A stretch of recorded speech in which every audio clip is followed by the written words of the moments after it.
তো যেটা বলার ছিল, তোমাদেরকে তো শুনতে খারাপ লাগতে পারে, তাও বলছি যদি সময় থাকে একটু শুনবে। আগেকার সময় মানুষ কী করতো, পড়াশোনা করতে দিত নি। যারা নিচু কাস্টে আছে তাদেরকে পড়াশোনা করতে দিত নি, যারা উঁচু কাস্টে তারাই পড়াশোনা করতো। কিন্তু এখন সিস্টেম পাল্টে গেছে।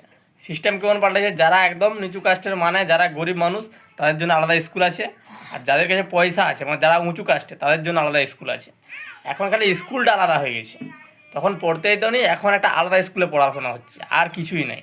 সিস্টেম একটাই আছে, খালি তোমাকে বোকাচোদা বানানোর জন্যে এই সিস্টেমটা চালু করা হয়েছে। আর তুমি যদি বুঝার ক্ষমতা আছে তোমার, তাহলে বুঝে গেছো আমি কি বলতে চাইছি।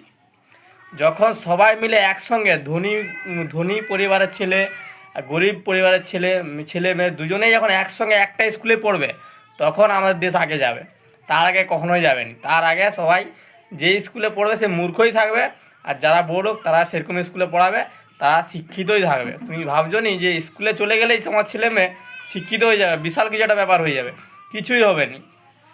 ওই পড়বে, ক্লাস খালি উঠবে, ক্লাসের পরে সব শেষ, আর কিছুই নাই। এখনও সেই একটা সিস্টেমে আছে। অন্তত বুঝে গেছে আমি কি বলতে চাইছি। যতক্ষণ না সবাই মিলে একসঙ্গে পড়াশোনা করছে, ততক্ষণ কিছুই হবে না এই দেশের অবস্থা। যারা ধনী আছে তারা ধনী হয়ে যাবে, যারা গরিব আছে তারা গরিব হয়ে যাবে। গরিবকে যতই যাই দেখ না, ম্যান জিনিস যদি না দেওয়া হয় শিক্ষা, সে গরিবেই রয়ে যাবে। ঠিক আছে, আমি চাই আমার ছেলে মেয়ে যেখানে পড়বে তারও ছেলে মেয়ে যেমন সেখানে পড়বে। যেমন ধনী পরিবারের ছেলে মেয়ে যেখানে পড়বে, আমার ছেলে মেয়ে যেমন সেখানে পড়ুক। সব কিছুই তো বিনা পয়সায় পাওয়া যাচ্ছে, তো শিক্ষাটা কেন বিনা পয়সায় পাওয়া যাবে না? ভালো শিক্ষা দিতে গেলে ভালো পয়সা লাগবে।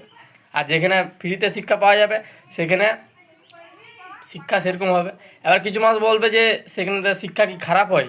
শিক্ষা যদি না খারাপ হয়, সেখানে যে টিচার আছে কিংবা ধরো শিক্ষক শিক্ষিকা আছে, তাদের ছেলেমেয়েরা কেন সেখানে পড়েনি? আমার একটাই কথা, তাদের ছেলেমেয়েরা কেন সেখানে পড়েনি? তারা চায় না যে তাদের ছেলেমেয়েরা আমাদের ছেলেমেয়েদের সঙ্গে পড়ুক। এখানেই নিচু কাস্ট আর উঁচু কাস্ট বাছাই করা আছে। খালি এটা বুঝতে হবে, এটা বুঝার মতো ক্ষমতা দরকার।